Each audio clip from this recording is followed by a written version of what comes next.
it if you go to macmillanenglish.com, our website. And it's a great storytelling corner in which Carol tells stories to kids. And there's also some videos for teachers. So each one of the student videos in which Carol tells a story is matched to a teacher video in which she gives tips on techniques and procedures for conducting a successful lesson remotely. So I remember what I was like as a child, and I would have absolutely loved to hear an author telling a story. So I can tell you, and I really, really hope you like it. But I'm sure that kids will love it because we all love Carol after all, don't we? So it's such a great joy for me to to let you know that we have the Storytime with Carol corner on our website. It's free, it's available for everyone, and every Friday we publish a new story. So please do go on our website, and it will be like a weekly appointment for a few weeks for us to be with you and Carol on Fridays. You can also just send the link to the video for your students to watch as some homework, because we never wanted to do homework over the weekend, did we? But if you have to listen to a story, isn't it wonderful? So, such a great pleasure to see so many of you joining us. Thank you all for being here. So many of you are joining us right now. Just another little reminder about our certificate. You will all get it automatically sent to your email address. No need to do anything. Please just be patient and do check your spam folder. For those of you, hundreds of teachers who are joining right now, once again, we created this Storytime with Carol. It's a storytelling corner that is available on our website.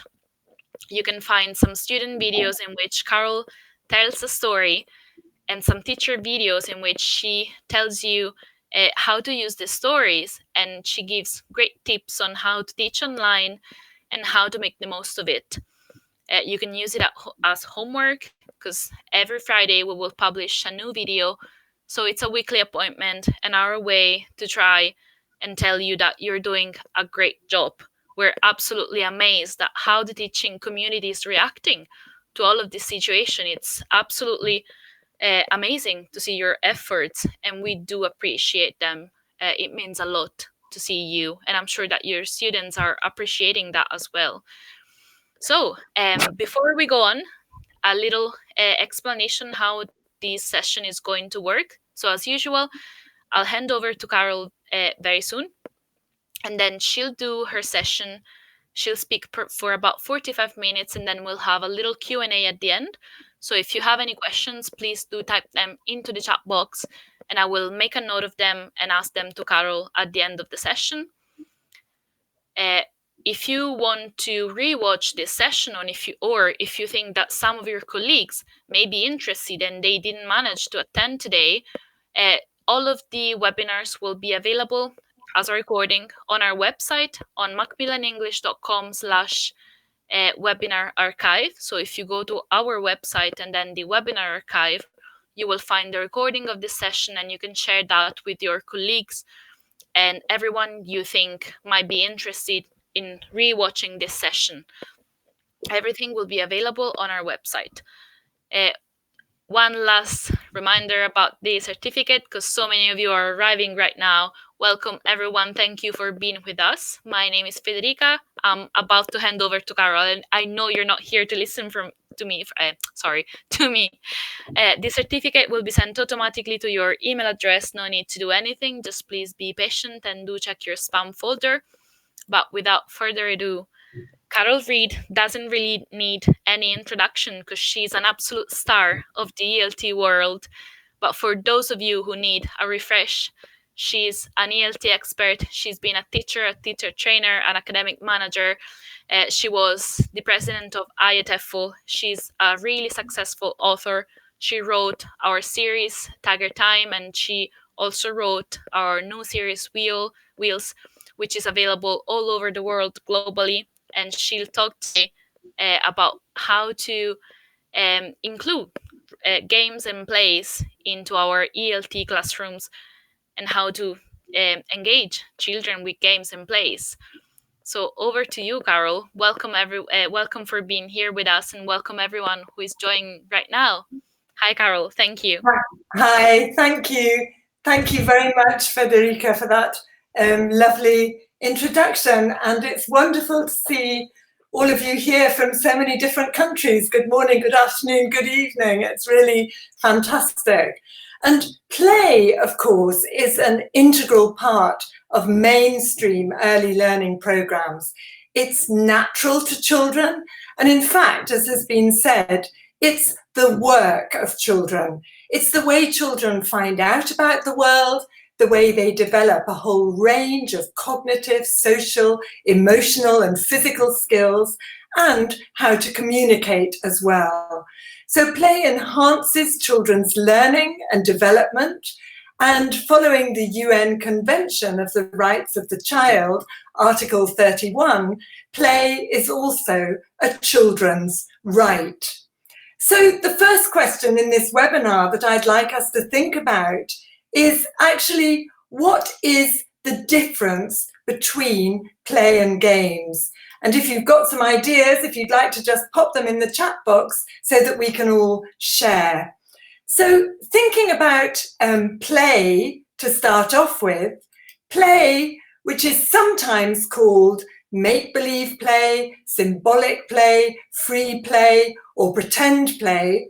And it's the kind of play where children create imaginary situations in which they take on and act out roles. Play objects are used to represent imaginary ones, and children implicitly follow a set of rules which are determined by specific roles. Play can be solitary, or it can be part of a group. It can be cooperative, it can be constructive, or it can be rough and tumble. And an important feature is that it's usually child-initiated. And children learn by imitating, experimenting, problem-solving, making their own decisions. And a practical example might be, as the image shows here, playing house with imaginary friends and family. And this kind of play contrasts with games, games that have specific, explicit rules and have thinking skills that are involved in following and applying the rules. And games, of course, can be competitive or cooperative, and they need compliance to the rules. If the rules are broken, the game breaks down. And a feature of games very often with this age group is that they are usually adult or teacher-led. And an example might be What's Missing game with pictures or flashcards. So I'd like you now to just look at the pictures here, and I'm going to ask you to put in the chat box as quick as you can which one is missing. Now, which one is missing? In the chat box, can I see what's missing? Are you writing in the chat box? Absolutely, okay, the flowers. So you've got the idea. And look carefully now, and what's the next one that's missing? Are you ready? It's there. What is it? What's missing now? The slide. Okay, well done. And the last one, are you ready? Looking carefully, off we go. What's missing now? The trees. Okay, fantastic. And actually, notice there, by the way, how I color-coded the covers of the pictures as a visual clue to remember them. So, in free play, roles are explicit, but the rules are not. The rules can be changed, and it doesn't upset the play. In games, the rules are explicit and an important characteristic of the interaction. Following the rules is essential, and initially, children often need adult support to do this. For example, learning the rules of a board game in order to be able to play independently. So play and games are both different, and they both have an important role to contribute to key developmental goals in building children's English language skills as well as their overall development during the pre-primary years. So actually, what are some of those key developmental goals? And I'd like us to just now have a brief look at 7 of those goals. And the first goal that we're going to start with is the goal of developing symbolic function. And symbolic function is essentially the ability to use objects, actions, words, and people to stand for something else. For example, a cardboard box is a house, or you put on a mask and you're a tiger.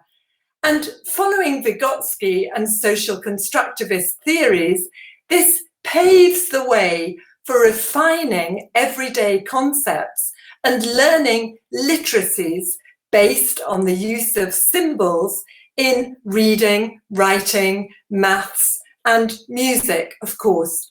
And children need lots and lots of opportunities to develop symbolic function. The next goal, the next key goal that I'd like us to look at is the goal of moving from concrete to internal thinking.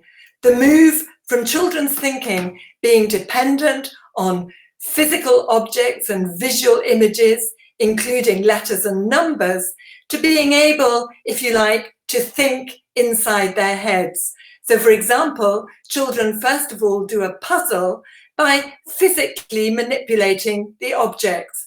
And by the end of preschool, they can visualize and manipulate the objects in their mind. In kindergarten, the importance of support of objects and visual images is absolutely crucial to enable children to develop the ability to perform the act of abstraction. The next key developmental goal that I want us to look at is developing the imagination.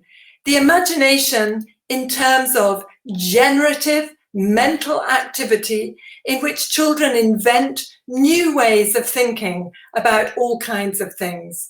With imagination, things can be changed and manipulated at will to explore possible outcomes and solve real problems and issues. And imagination, of course, gives us the basis of creative thinking, and it needs to be opened up rather than shut down by narrow, form-focused work. Another key developmental goal in the preschool is to do with self-regulation. And what self-regulation refers to is children's ability to act in a deliberate, planned manner, gradually learning to think before acting and to control their emotions rather than have a tantrum as a toddler does. And self-regulation means that the child can do things with or without the presence of an adult. If you like, it's the beginnings of autonomy, and it's also fundamental in the development of attention and concentration. Another key goal in these early years is to do with the development of positive values. Positive values towards yourself, the children's own competencies, towards others, and towards the environment. And of course, with values education, it's really important to start close to the child's world. So it's to do with things like recognizing the importance of being kind, of being helpful, of making an effort, of being tidy, and so on. And the sooner we start with positive values education, the more likely we are to lay the foundations for responsible citizens in the future. And the next key development goal for us to look at is to do with motor skills.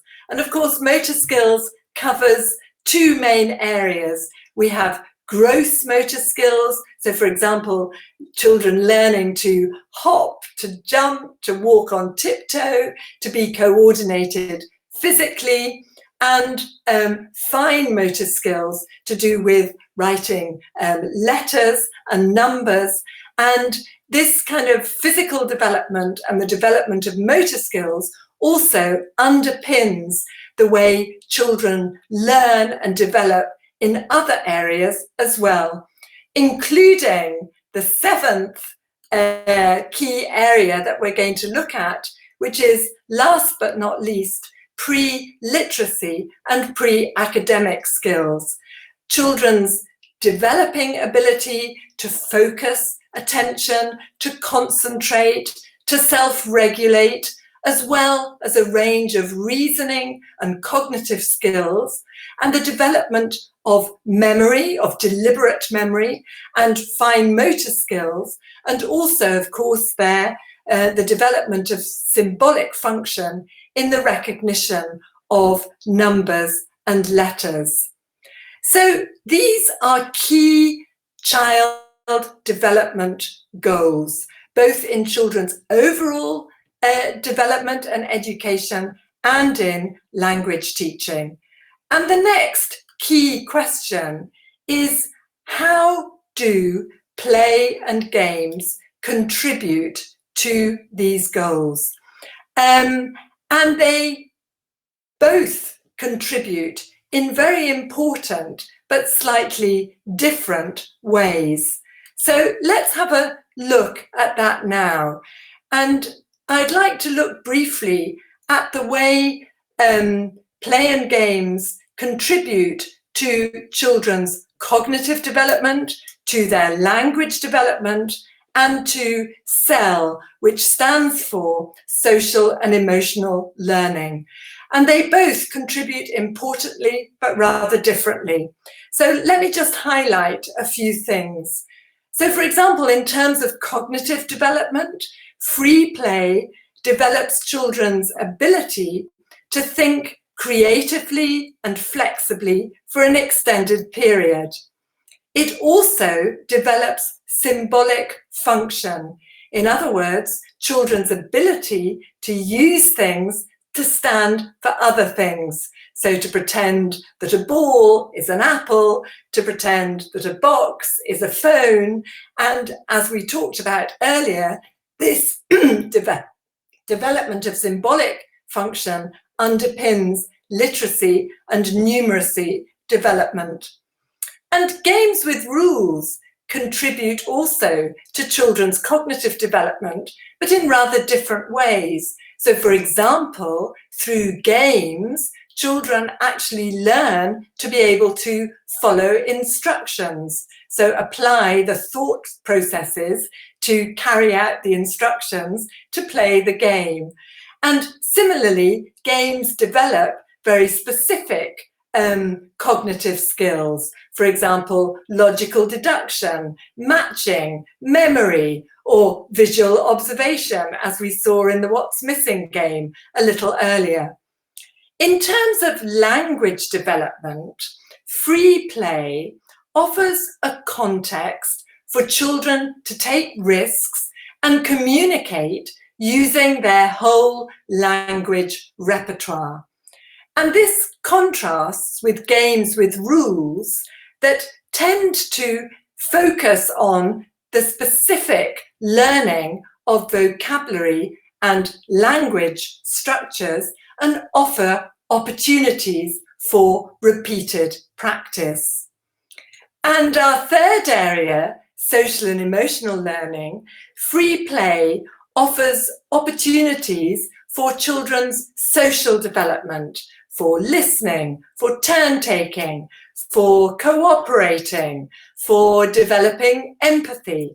It also offers opportunities for rehearsal at managing emotions and conflict, and gives children an opportunity to develop autonomy and responsibility. Games with rules also contribute to children's social and emotional learning but in a quite different way. Games provide experience with emotional issues. For example, resilience in the face of emotional setback, if you're not doing very well at a game, and also coping with temporary failure, perhaps when you lose a game.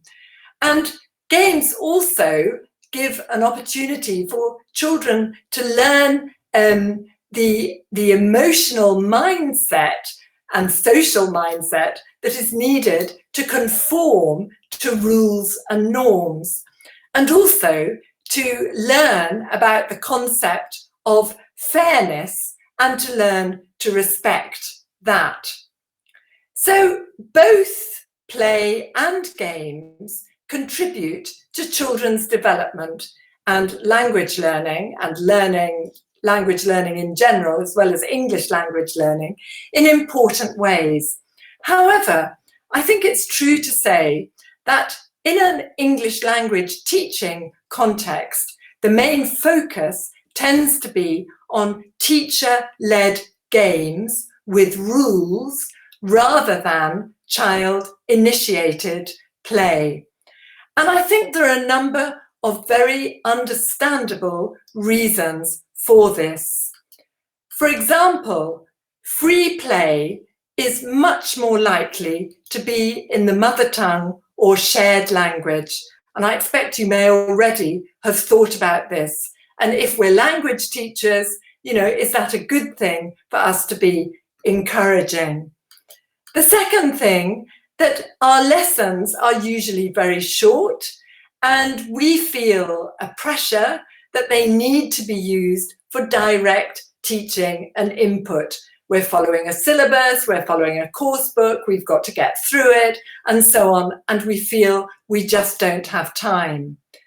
A third point here is to do with children themselves, that actually in free play, some children who maybe are shyer, who don't want to play with others, they may be excluded, or they may not want to participate in free play.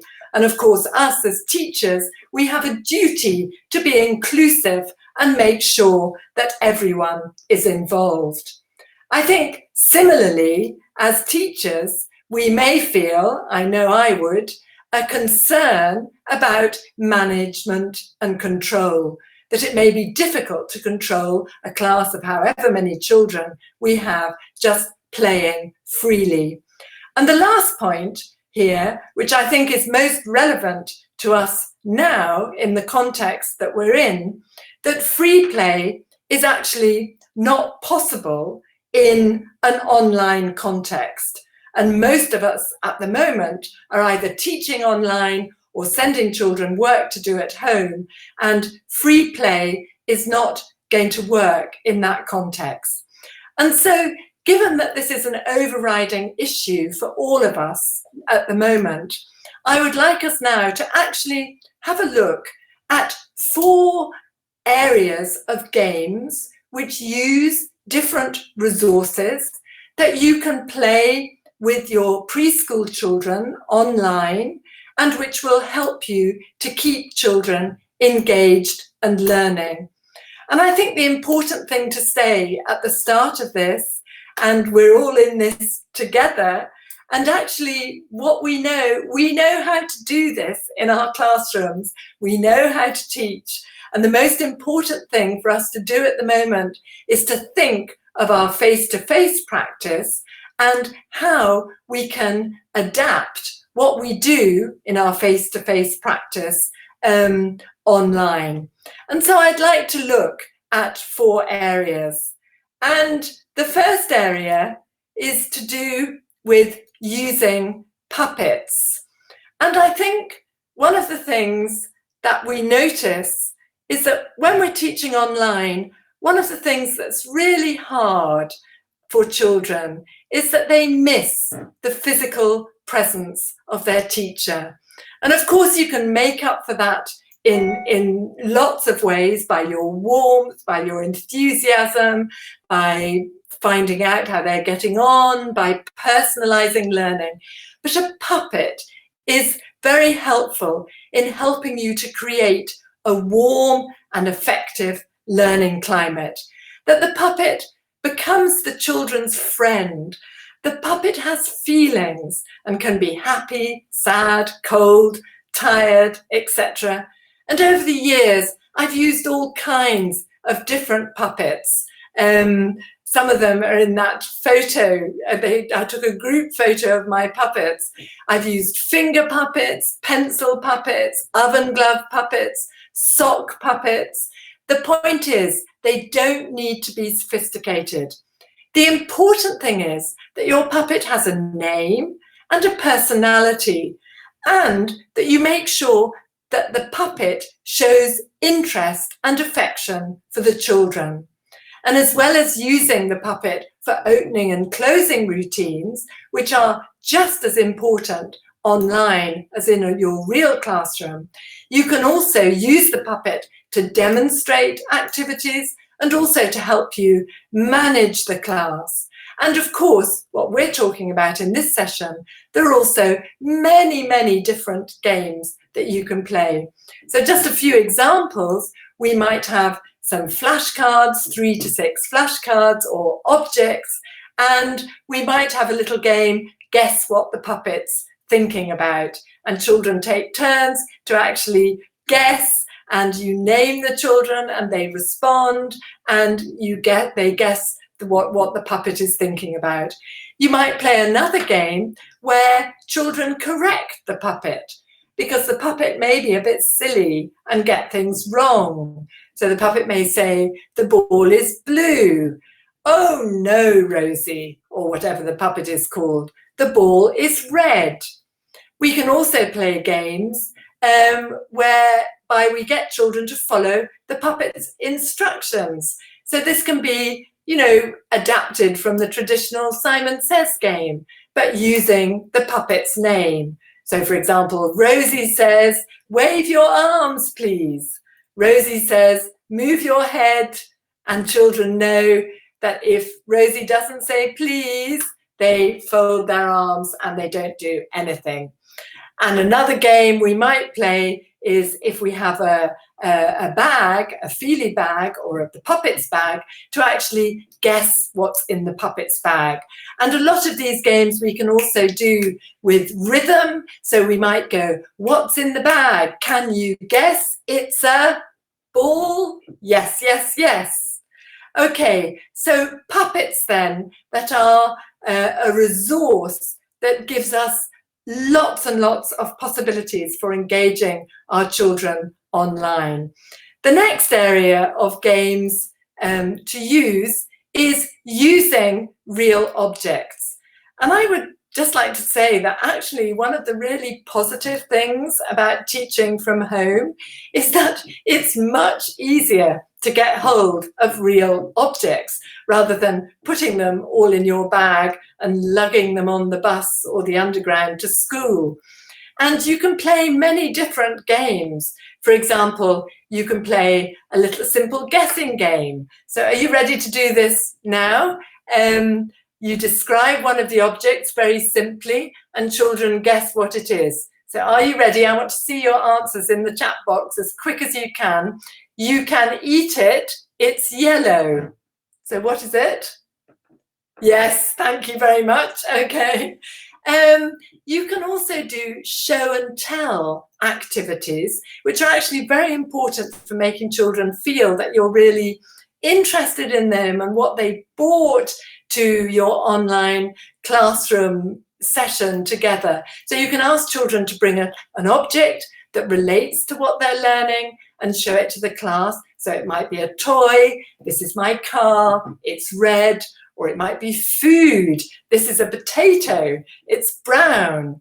And children can also show their items, if they've got their video on, show their items very quickly, and others take turns to guess what they are. And of course, a game that's not rocket science, that's a very traditional game but works extremely well online, and we'll do this now, is a little memory game. So you see all my objects there on the tray.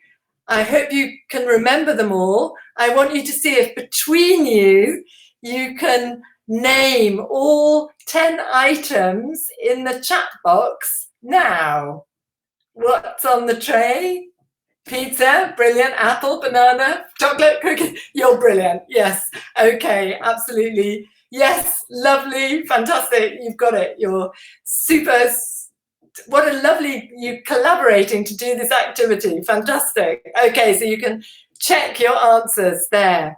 So real objects then that provide us with a range of resources for keeping our little children engaged and learning online.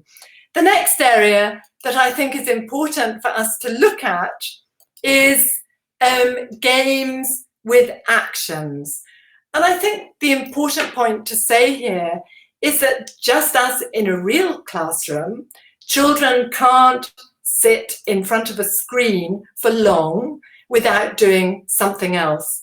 And so games with actions give children a physical break. And this is just as important online as it is in real life. So for example, with the image that you've got here, I might say the colour that children know, the colours, and children name and touch that part of the body. So for example, you can do this at home, although I can't check, okay? I say red and the children go head, okay? I say blue and they go arms, for example. We can also play an action game, a kind of Simon Says game, using the puppet, as we talked about before, or we might also do a cumulative action game. Cumulative, whereby the actions get repeated and added to each time. And this also can be made rhythmic. So for example, we might say, move your head. I hope you're all doing this at home. Move your head and your feet. We could even clap. Move your head and your feet and your arms. Move your head and your feet and your arms and your hands. Okay, lovely. So actually getting that rhythm going is also a good way of keeping children engaged. And we might also do a magic spell rhyme. And here I've got my witch puppet to show you, okay, to get children to use mime and actions for other vocabulary, so not just parts of the body. And this little rhyme goes, the witch says, abracadabra, listen to me, you're a, and then she turns away, butterfly, 1, 2, 3. And the minute she turns back, all the children are showing you that they're a butterfly. Okay, so games with actions then that we can do online, but is of course adapted from our face-to-face classroom practice. And the last set of games that I want us to have a look at is, and if you use these, they're incredibly useful, using mini whiteboards. And as you can see here, I at the moment don't have a real mini whiteboard, so I've made one using a plastic envelope and putting paper inside, and then with washable whiteboard pens, I can draw on the plastic and clean it. And children can make these at home as well. And it's a fantastic way of getting children involved in doing things during lessons, in developing their manual skills, in personalizing learning, and giving them an investment and ownership of learning. So we can do some very simple things. For example, we can do show and tell kind of activities. So children might draw a picture, for example, a pet they like, or from a story or the unit of work that they're doing. And they then might show and tell the class, I like the cat. Or we might have a guessing game where we guess what one child has drawn or likes. Do you like the cat? Yes, I do. No, I don't. We might use our mini whiteboards for a picture dictation, where we dictate a picture that is relevant to a unit of work or a story. And we might also include colours with that if children at home have got washable colour pens that they can use on their whiteboards. And it's also a good idea for you to have your own whiteboard as well. And you can use this to draw a picture to introduce a topic or story. And children love guessing what you're drawing. And they also find it very funny when they see that you can't perhaps draw very well. So you can use it to introduce a topic or story. You can also use it to revise vocabulary and children guess what you're drawing. And it's also nice that when children do well, you can draw a smiley face or a heart on your whiteboard and show it to the class to add to the positive feedback to children for all their efforts and make them feel that you really care about what they're doing. So we can play all these lovely teacher-led games, but we also need a balance between play and games. Because from a socio-constructivist point of view, following the work of Vygotsky and others, and any of you out there who are familiar with some of the academic literature on early years and play, people like Bodrova and Moyles and Bruce, and it's child-initiated play that is considered essential for children's development and allows them to experiment and internalize thought and language. And it's through child-initiated play that children have a chance to explore materials, situations, and use language for themselves, and opportunities to imitate, to experiment, to take risks, to make mistakes, to have choices, solve problems, resolve conflicts, take decisions for themselves that help them to become more autonomous, self-regulating, and responsible. All the things that actually lay the basis for developing competent, responsible learners and people in the future. So this leads us on to the next question. How can we achieve a balance between play and games? Whether we're working as we are now online, or whether when we're back in our classrooms and working face to face, or whether a mixture of both, which who knows may be the way forward. And how can we do this? And it seems to me that the answer is essentially through the creation of formats. And here I'm very much using and building on the work of Jerome Bruner that some of you may well be familiar with. Formats is his term. And so just take a moment now, I'm not going to read it out, but just take a moment to read that definition on the screen. So formats then are essentially repeated, contextually based, interactive conversations, games, dialogues, routines and exchanges that we use on a regular basis, actually almost all the time in class. And through repetition of formats, children become familiar with the language and procedure involved, such as exactly in the kinds of teacher-led games that we've already talked about. And when these formats are combined with regular opportunities for free play, children naturally tend to use the familiar language and procedure of the format in their own independent, playful, and creative ways. In other words, all the activities and games and routines that we use in our lessons over and over again. For example, at some point, we may play a flashcard game like What's Missing with every lexical set we introduce. And rather than this being boring and repetitive for children, they love that ritual of repeating these games.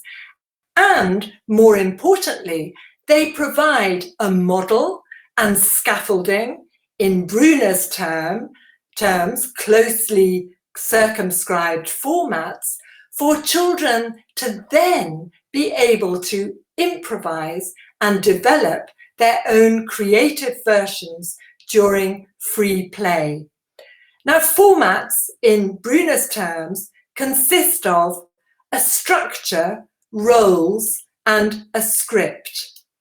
And your role in this process is a mediator in actually creating the structure, the role, and the script, and engaging children in repeated play-like activities in which children join in, memorize, internalize, and subsequently use in their own free play. And we've seen lots of examples of this already. Guess what's in the puppet's bag, what's missing, and so on.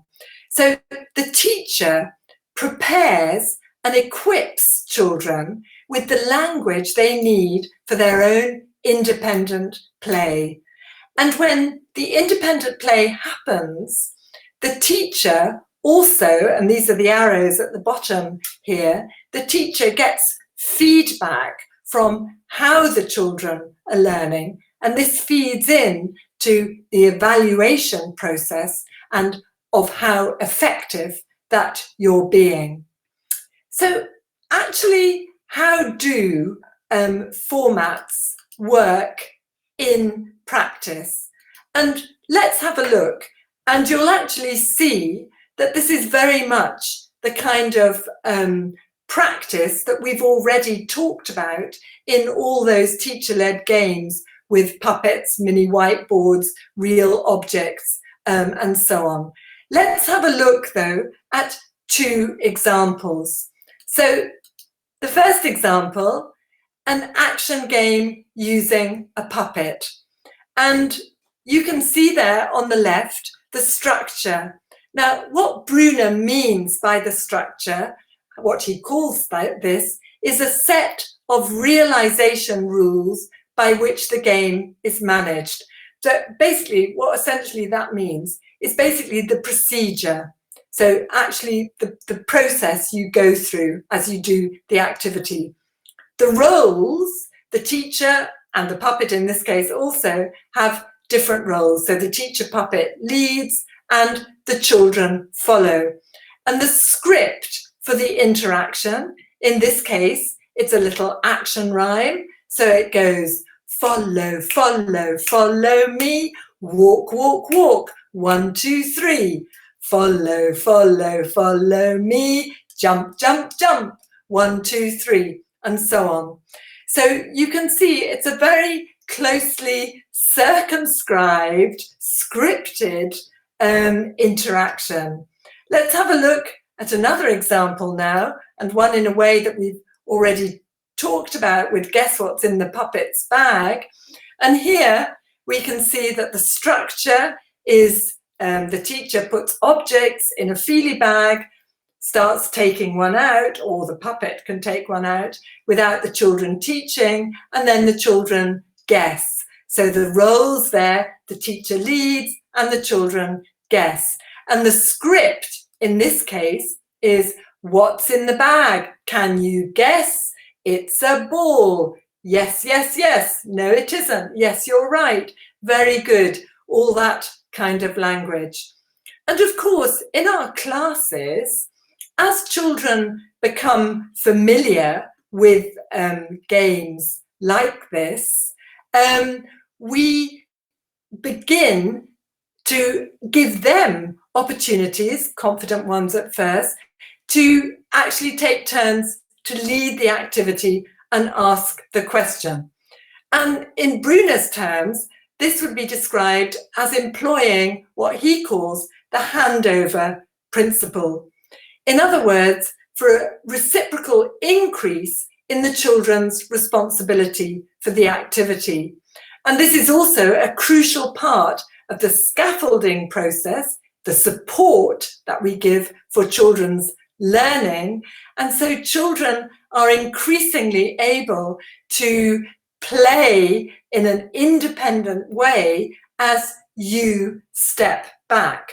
And of course, that's often the aim of what we do in our classes. We start off leading up front and gradually take a more backseat role as children have the language and competence and familiarity to be able to carry out the activity themselves. But that's still not quite free play. So what can we do?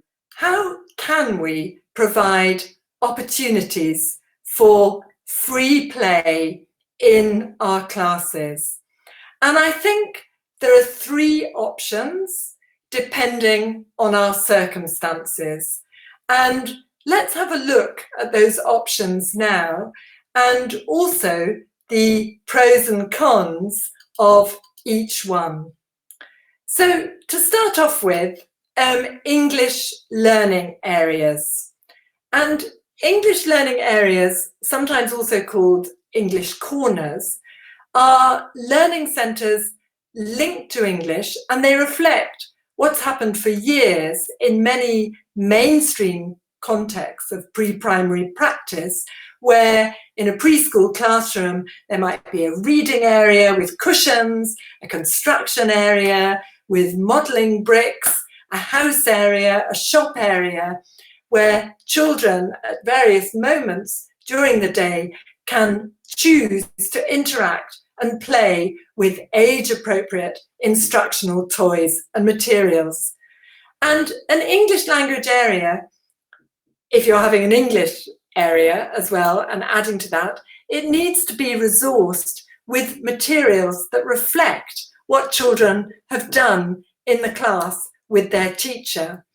And the importance of this is that this triggers children's memories of what they've done in a teacher-led activity. So it can include things like flashcards, the puppet, story cards, small picture cards maybe that go with the story.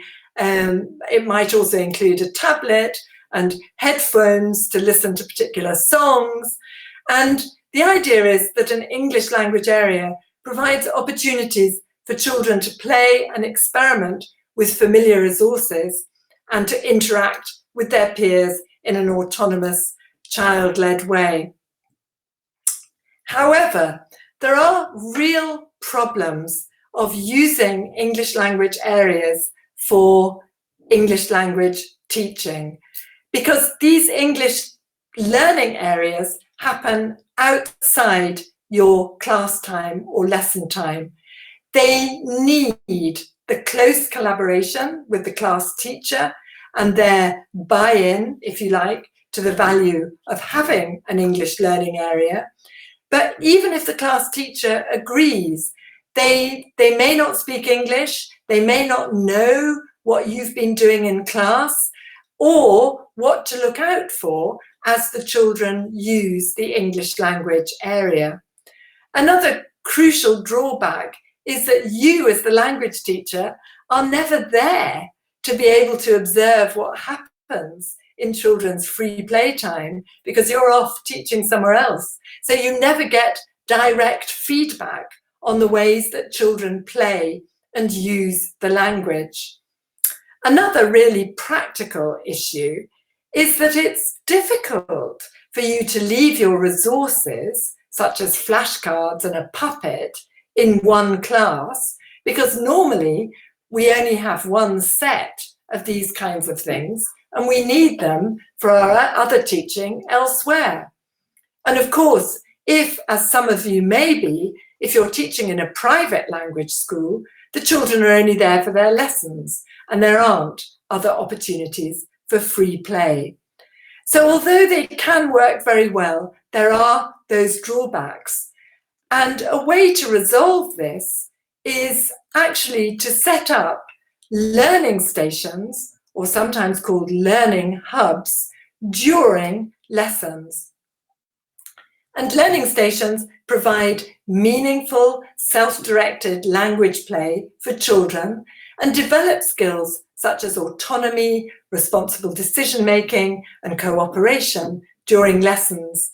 A learning station might include the class puppet and a set of flashcards. Okay, it might be more narrowly resourced than the learning areas we talked about.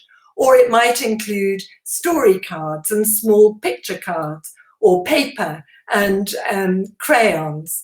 And in my experience, it's best to start off with just one or two stations and then possibly add to them one new at a time. And the idea is that children take turns to alternate, for example, completing an activity sheet at their tables, to visiting the learning stations that you've set up in small groups or pairs. And if you're working with a course book, at the end of each unit, you may like to devote a whole lesson or even two lessons to children taking turns to visit and play at different learning stations with the resources that you've used for that particular unit of work and that they are familiar with.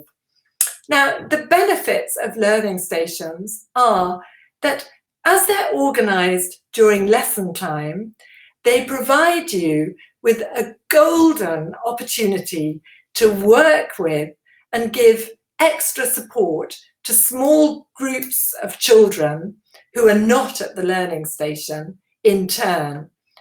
It's, I would say, of key importance for you not to interfere with children's play at the learning stations. You certainly don't want to worry what language it's going on in, because it will be partially in the children's shared language or mother tongue, and some of it will be in English. But the important thing to do is to actually eavesdrop as you can, and this gives you important feedback on how children play and how they're learning. The time is obviously limited by your lesson length, and children may not have more than 5 minutes or so at a learning station. But there are the same advantages as English learning areas of autonomy, responsibility, etc. And you yourself can observe how children tend to, and it's really wonderful the way this happens, because they tend to replicate activities that they've done in class. Okay, so if they've played the What's Missing game, they will do it with the flashcards and the puppets. They tend to use chunks of language that they've learned. So they will say very good to each other and things like that. They tend to correct and help each other.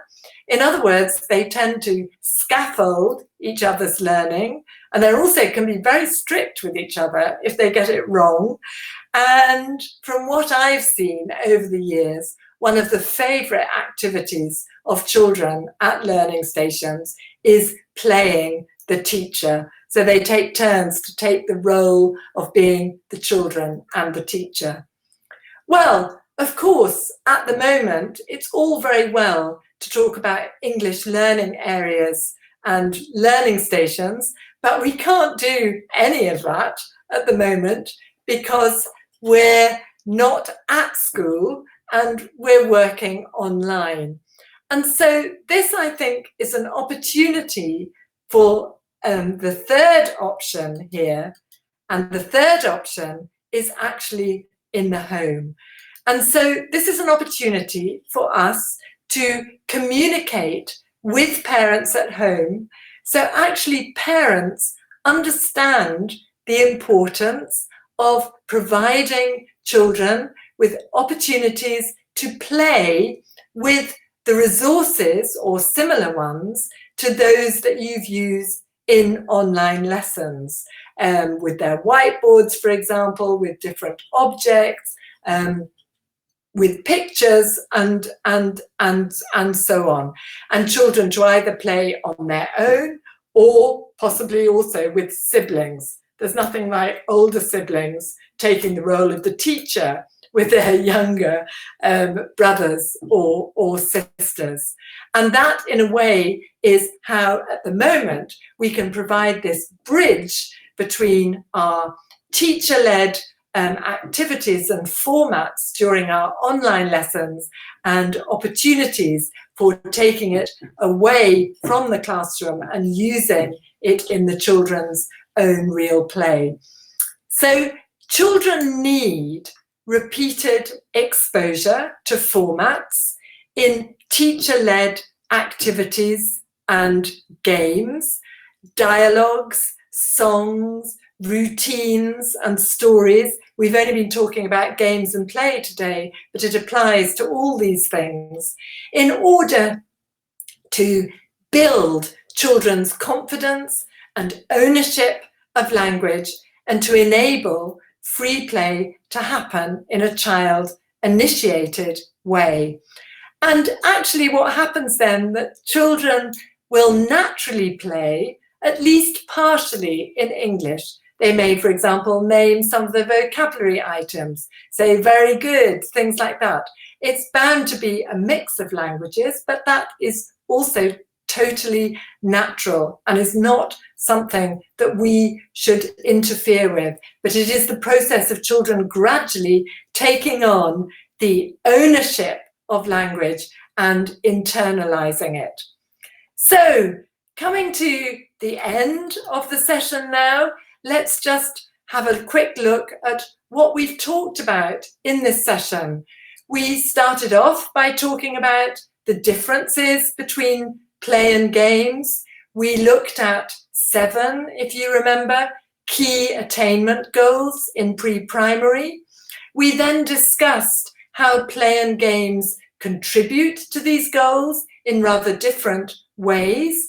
We also saw why, completely understandably, it's games that tend to predominate in English language teaching. We then had a look at the kinds of games we can use to teach children online and keep our young learners, very young children, I mean, younger than young, the very youngest, engaged and learning. We then looked at the importance of providing a balance between play and games and how to achieve this through formats. We saw examples of formats in practice, and finally, we had a look at possible options for provision of free play through English learning areas or learning stations or home. So I guess my final message of this session is use a balance of teacher-led activities and games with opportunities for child-initiated play, for enjoyable learning and successful results. So that really brings me to the end of my sessions, but I'll be more than happy to answer any questions. If you have any questions for me, let me know.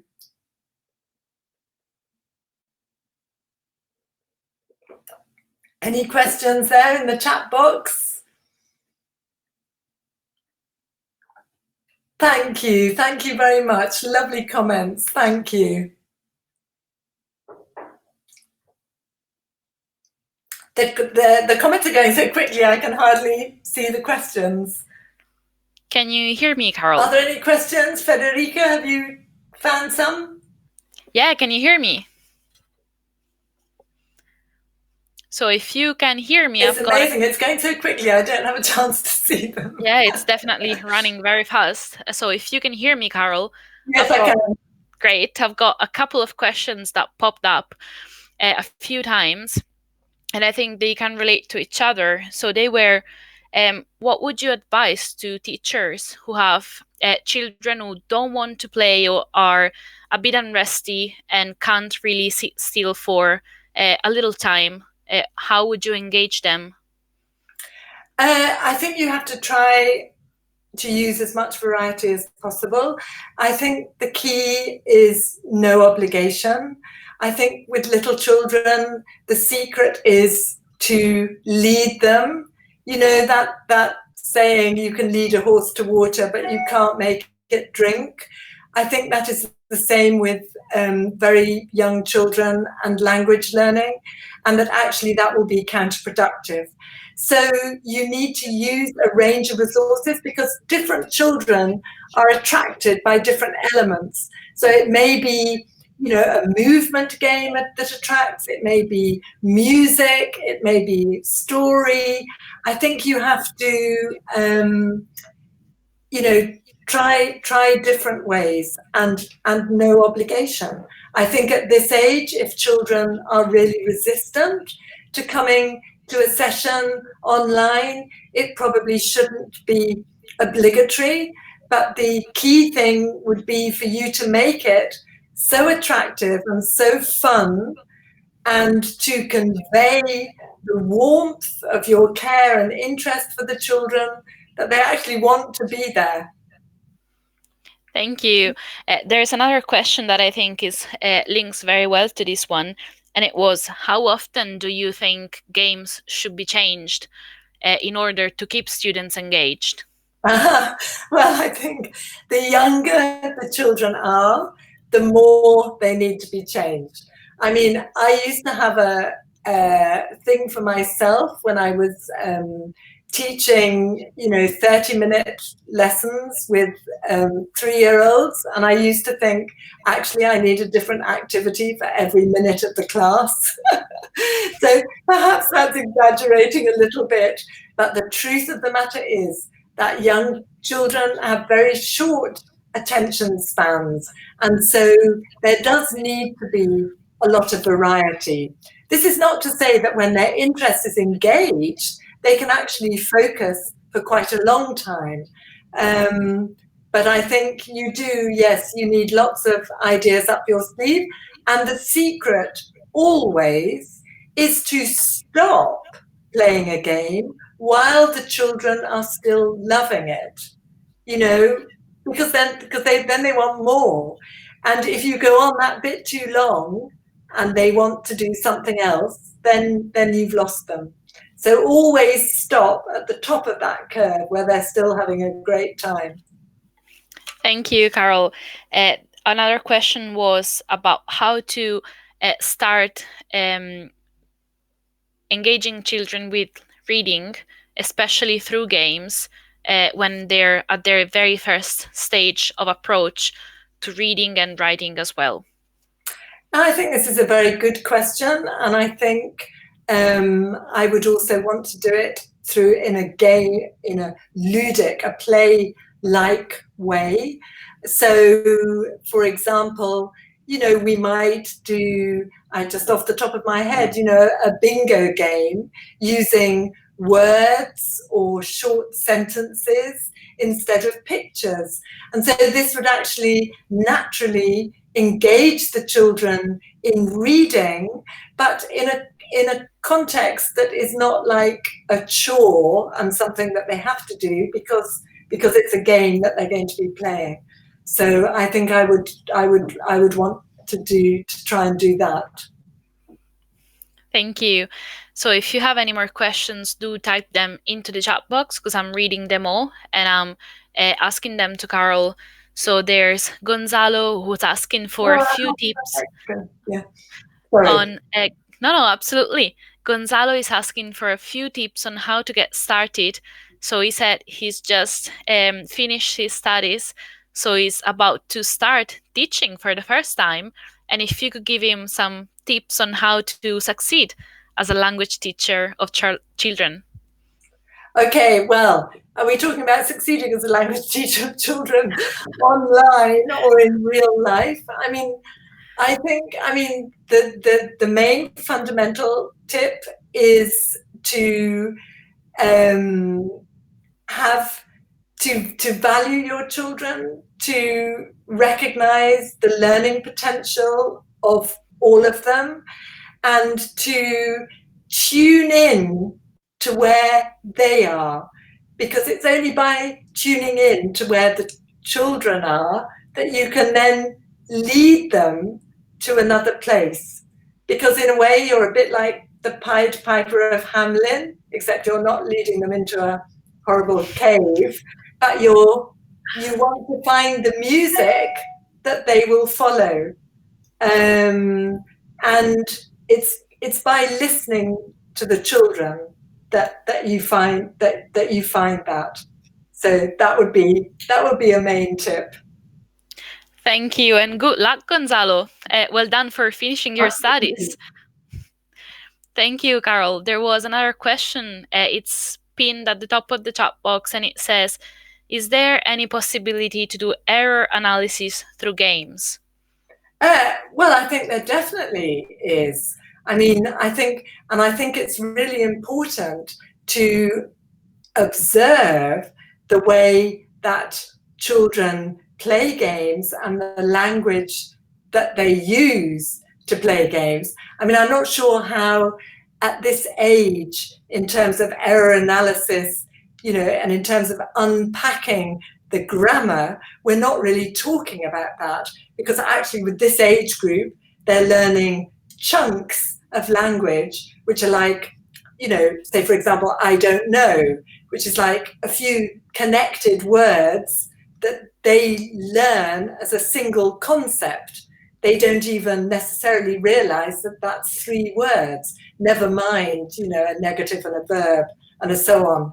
So, but certainly observation and awareness of the way our children are using language is hugely important in giving us feedback about how effective we're being and how we might do better in our teaching.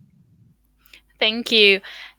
Other few people are asking how to evaluate and assess kids when teaching online, and especially through games. And can we involve any of their parents or older siblings in doing this? Goodness me, that is a very big question. Kind of evaluation online. I feel really wary of that, actually, because it is obviously providing such a partial snapshot of what a child is doing. I mean, if you're having a child for 20 minutes, 30 minutes, even 45 minutes online, and children come, they're in a particular mood, maybe things haven't gone well for them. So actually, you can get a snapshot of how they're doing like that, but over the longer term, I think you would need, to use a range of other instruments, if you like, to evaluate. And I think, although it's really important to communicate clearly with parents about your learning aims and intentions, and give them ways to support their learning, the last thing you want to do is to make parents feel that they must put pressure on their children of this age to achieve. So I think it's something that in our present circumstances, I would feel quite wary of wanting to do in any way that might have a negative washback effect on children's motivation and participation, because that's what's key with this age group. If they don't want to participate, if they don't feel they love it at this age, how are they going to feel when they're 10? Very true. Thank you. I think we have time for one last question because we also had Carol on this morning. So Nalini is asking, should we follow a timetable when teaching preschool, or should we just go with the flow? So I think they mean, should we schedule very precisely our classes, or should we go with the flow? I'm not sure what the go with the flow means because I mean I think if you're organising a classroom on a platform where everyone needs to be at the same time, then I guess parents, because parents come with their children at this age group, they are with their children, that they need to know that in advance. And I think so. My advice would be that yes, actually, to have that regular event happening is something that hopefully children would look forward to. And ideally, I saw another question going by about the length of sessions, and I would ideally say that the sessions would be quite short, and they would also end with, or not end, but as a result of those sessions, children would have something to do that they would then bring back to the next session so that you would provide that continuity. I don't know if that answers the question. I hope so. Yeah, I think it definitely did. I think maybe the main structure, and as someone was saying, it's really important to plan your classes. So you, especially when you're teaching online, I don't know if you agree on that. Oh, I think it's really important. But I think it's also important to be aware that time does very strange things online. That actually, you know, it takes you much longer to start your class. Children arrive at different times. You need to greet them. You need to make them feel welcome. You need to ask how they are. You know, their parents may be there. You maybe need to greet them. So this all takes quite a long time, as does setting up activities or even doing a simple, you know, guess what's in the puppet bag. That time works in a slightly different way, and depending on the number of children that you have and the length of session, you will, as you get used to it, you'll get a feel for the time that things take. Thank you, Carol. Thank you also for a really, really great session. It was really heartwarming to see your enthusiasm, and we've been getting great feedback already. Thank you, everyone, for attending. It's been such a pleasure to have all of you here with us. Thanks to Mike Riley, who organized this webinar and who's the person behind all of the webinar program. We wouldn't have the webinars without Mike. He's in the room with us, so he can hear us. Thanks, Mike.